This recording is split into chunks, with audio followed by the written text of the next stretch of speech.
Welcome to Jurassic World. Welcome to Westworld. Hey, welcome back to ScreenCrush. I'm Ryan Airy. When Jurassic World Dominion came out in theaters earlier this summer, it concluded a trilogy of films that began with 2015's Jurassic World, itself of course a sequel to Jurassic Park. And not just any sequel, Jurassic World is one of the most prominent examples of a recent Hollywood trend, the legacy sequel or soft reboot. As opposed to a true reboot where a brand new cast remakes a film or franchise in an entirely new universe separate from the original. It was beauty killed the beast. Dead or alive, you are coming with me. A soft reboot uses a mostly new cast, but still takes place in that same original timeline.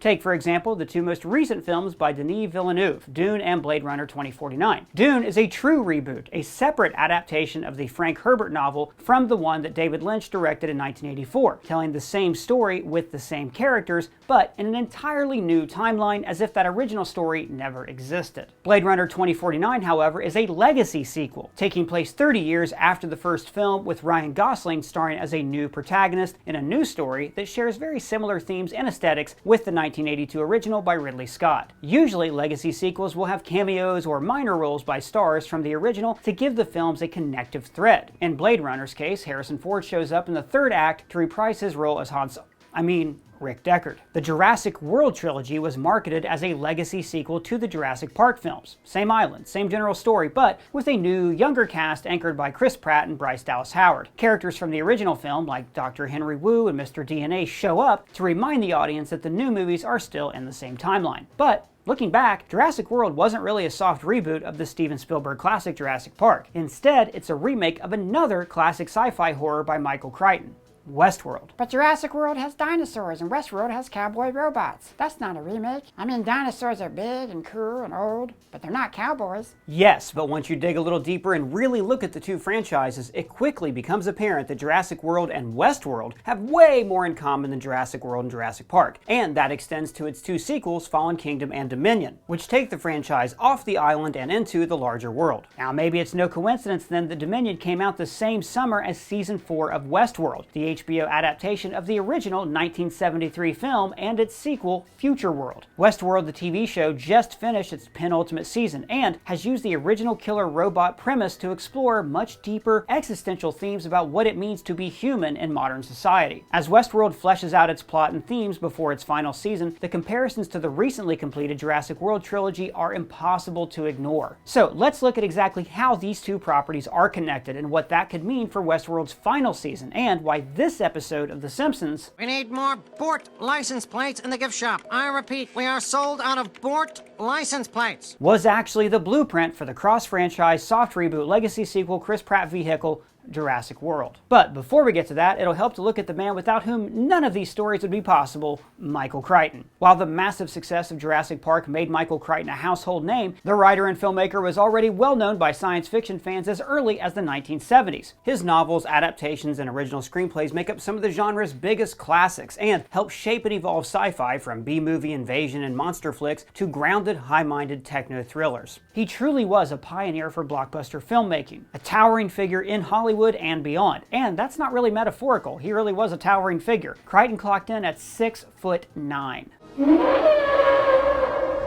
The Andromeda Strain was his earliest hit, both the novel and the 1971 film. But the 1973 movie WESTWORLD was the first theatrical film directed by Michael Crichton, based on an original screenplay that he wrote. The film starred Yul Brenner and James Brolin, father of Thanos actor Josh Brolin. Welcome, Thanos, son of Elos.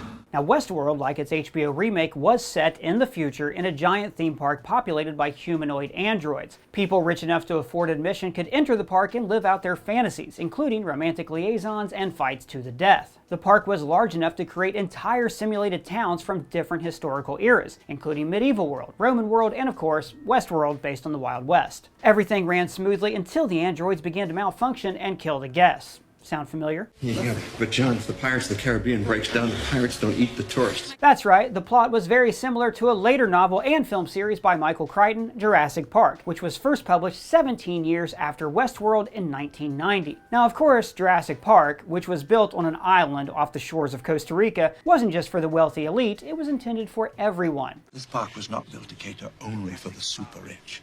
Everyone in the world has the right to enjoy these animals. Also, the theme park in Jurassic Park hadn't opened up yet. The only people at risk after the park goes haywire are the employees, their relatives, and some special guests brought in to evaluate the park. Now, the situation was much worse in Westworld, where the park was open and fully functional. When the robots broke bad, must kill all. Bender, wake up!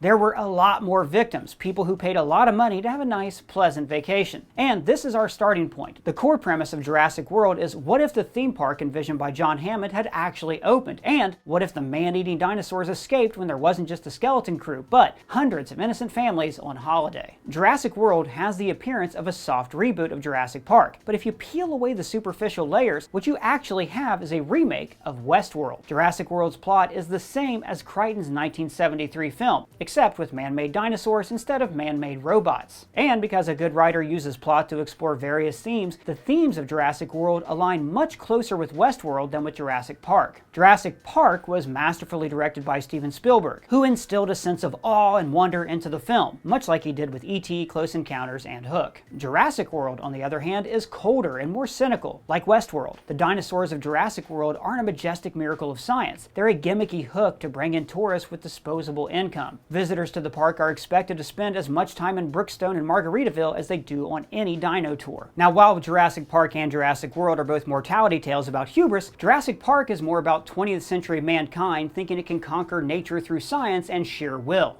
Yeah, but your scientists were so preoccupied with whether or not they could, they didn't stop to think if they should. But the hubris in Jurassic World is less existential. The original sin isn't trying to play God, it's corporate greed. Every time we've unveiled a new asset, attendance has spiked. Global news coverage, celebrity visitors, eyes of the world. Growing a totally new man-made species specifically designed to bring in the most revenue. The morally gray scientists, led by B.D. Wong's Dr. Wu, create the Indominus Rex, an Instagram-friendly hybrid that's part hashtag T-Rex and part hashtag Velociraptor. Bigger, scarier, cooler, I believe is the word that you used in your memo. Likewise, the tragedy of Westworld wasn't because its scientists didn't appreciate the ethics of building semi-sentient AI to be used as cannon fodder for the 1%. It was more that they cut corners and ignored technical problems with the androids to save money for the park's shareholders. And like Jurassic World, there is a clear antagonist in Westworld. Now, while many of the robots start malfunctioning due to a viral glitch spreading it like an infection, the main villain is Yul Brenner's Gunslinger. The Gunslinger hunts his prey mercilessly with one single-minded goal: to shoot and kill. It can't be bargained with. It can't be reasoned with.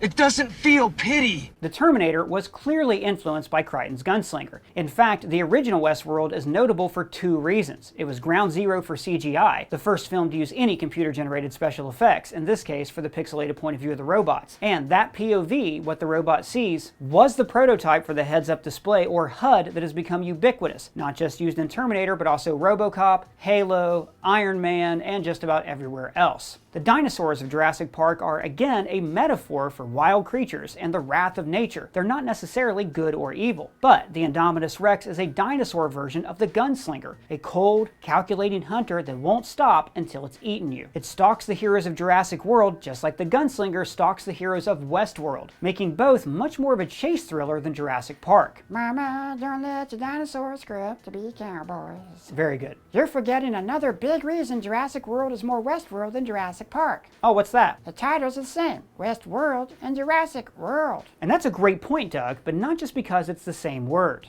You have the same first name. Michael Crichton should have named all his stuff like that. ER could have been Dr. World, Congo could have been Monkey World, okay, Sphere should have been Round World. Round World? Seriously? That's a terrible title for anything. They should call it Round Team.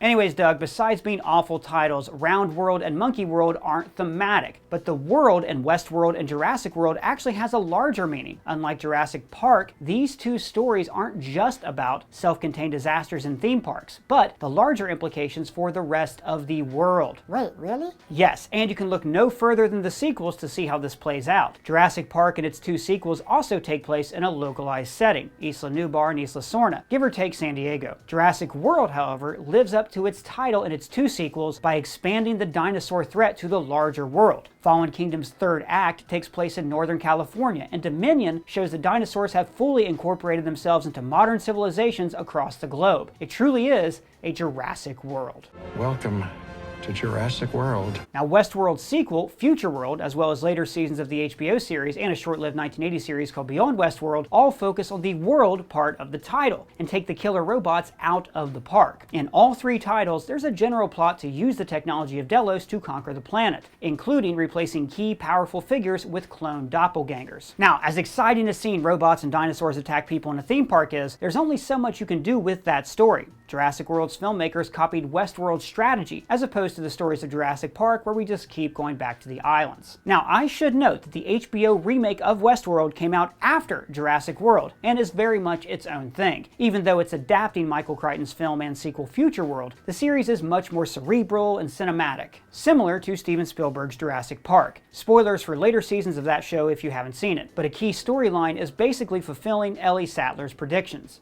Man creates dinosaurs. Dinosaurs eat man.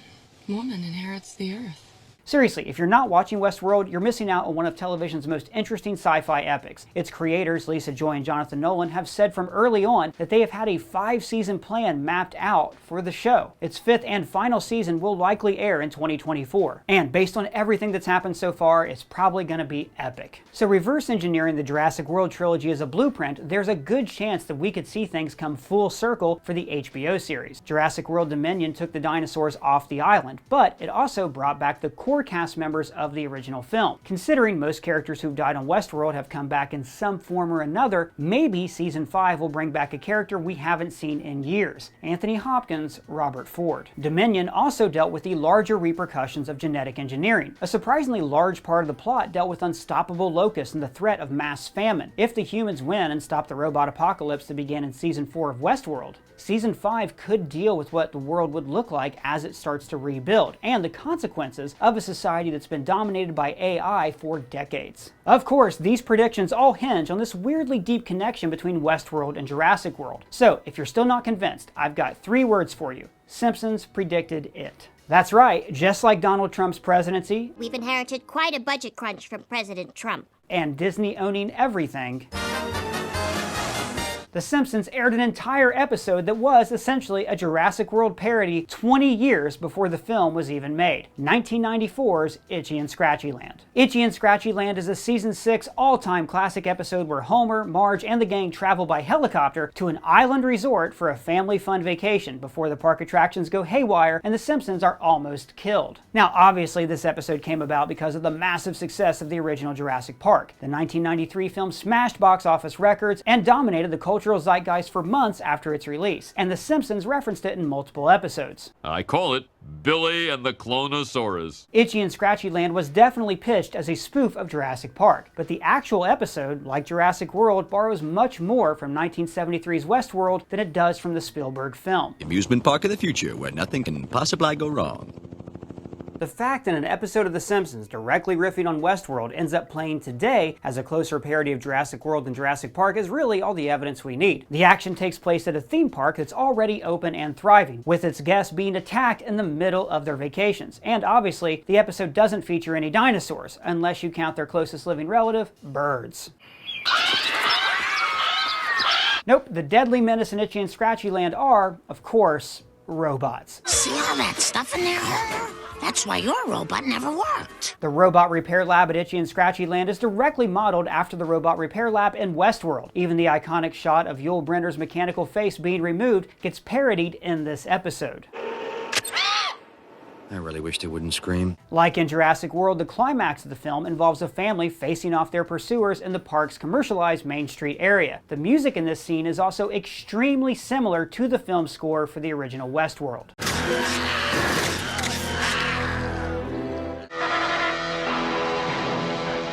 Now, the robots are eventually defeated by the Simpsons blinding them, much like how the Gunslinger was finally defeated after being blinded by acid. The fact that an episode of The Simpsons directly riffing on Westworld ends up playing today as a closer parody of Jurassic World than Jurassic Park is really all the evidence we need. Jurassic World is a remake of the 1973 robot western and not a remake of the 1993 Spielberg classic. And if you're still not convinced, maybe it's part of your programming.